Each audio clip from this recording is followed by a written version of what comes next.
When I was in college, I was studying manufacturing engineering technology, and I got this book about Lee Iacocca. It's a biography called Iacocca.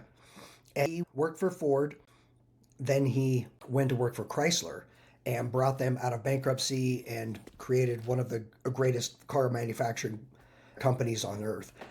There's a story in there that I just loved.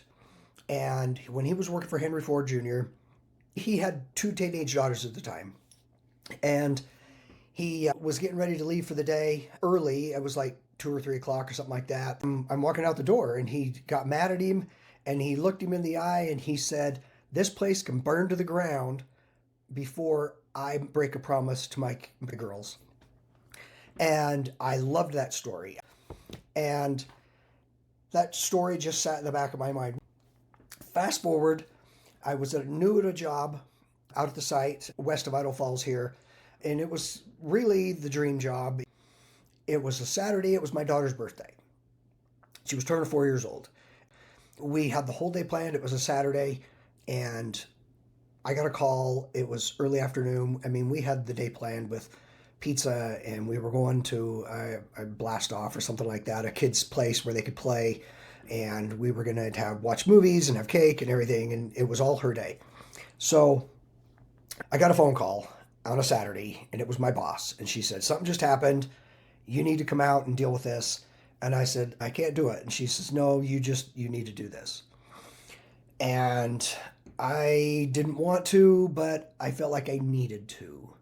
So I got my stuff, took the family home, and as I left, I know that Bailey is her name, my second daughter. It just broke her heart. And she was upset, rightfully so, because we'd made promises, we'd made plans, we'd been preparing this for a long time. Well, we celebrated her birthday the next day, but I was a little broken inside. I thought, what have I done?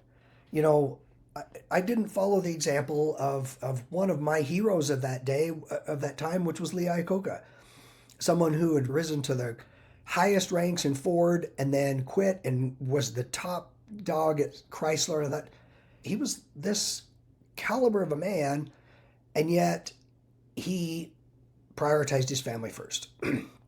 So, no kidding, 1 year to the day, it's Daly's birthday, but it's a work day that day. You got to stay and deal with this. And I just looked at her and I said, "Paula, 1 year ago today, you called me out on a Saturday and it was my daughter's birthday and it broke her heart." And I said, "I will not break her heart again."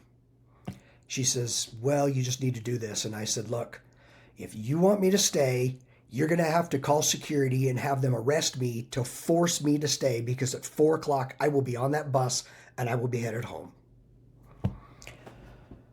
Well, she didn't say a word, but we celebrated her birthday. And come the next day of work, I walked in, she never mentioned it. It never affected poorly on my performance appraisals, and I never looked back. The reason I'm telling you this story is you need to prioritize your family first. I got a great example from Lee Iacocca.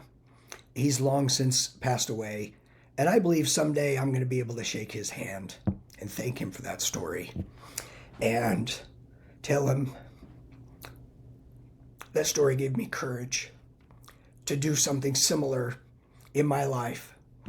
And I hope that all of you prioritize your family over everything. Prioritize your wife, prioritize your kids, your grandkids. It changes from day to day, from year to year, but your family is always there and they need to be number one in your life.